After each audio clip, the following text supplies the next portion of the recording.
விஜய் ஒரு கோழை, மன உறுதி தெளிவோ வலிமை இல்லாதவர், ரொம்ப தொடநடுங்கி இவர்.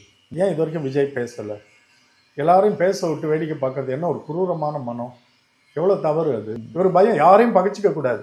ஆனா திமுக திட்ட சொல்றதுனால அதை மட்டும் உத்தமமா பண்ணிட்டு இருக்காருல்ல. அப்ப அது மனசுல இருந்து ஒரு அரசியல் சார்ந்த கருத்தா வர திட்டு இல்லையே, அது ஒரு ஏவல அளிக்க இடப்பட்ட ஏவலா தானே நம்ம பார்க்க வேண்டியதா இருக்கு. சொந்த பிரச்சனைக்கே போராடாதவன் எப்படி மக்கள் பிரச்சனைக்கு வருவான்னு பண்ண கேட்க முடியும்ல. ரசிகர்கள் கொந்தளிக்கிறான், அவனுக்கு வேண்டியது படம் தான், அவனா பெரிய கொள்கையா கோட்பாடா, அவன் தான் சொல்றானே கட் அவுட் வச்சிருப்பான், படம் போடல எல்லாம் அடிச்சு நொறுக்கிடுவாங்கிறான். இந்த பையனுக்கு அறிவுரை சொல்லவாது வாயை திறக்கணும்ல. எப்படி பசங்களை தயார் பண்ணி வச்சுட்டு அமைதியா இருக்கேப்பா இப்படி. விஜய் மேலதான் அவ்வளவு ஆத்திரமும் வருது. தமிழ்நாட்டு இளைஞர்களை கெடுத்து குட்டிச்சவராக்கிட்டு இருக்காரு, எப்படி பேச விட்டுட்டு இருக்காரு. சில விஷயங்களை நிரூபிக்க முடியாது, உணர முடியும். நான் நிச்சயமா உணர்றேன். அவர் RSS அழைத்து வரப்பட்டவர், பிஜேபியால இயக்கப்படுபவர்ன்றதுல எனக்கு எந்த சந்தேகம் இல்லை. ஒரு இந்த திமுக போயிட்டா யார் உள்ள வர வாய்ப்பு உண்டு அப்படின்றது மக்களுக்கு தெரியுது இல்ல.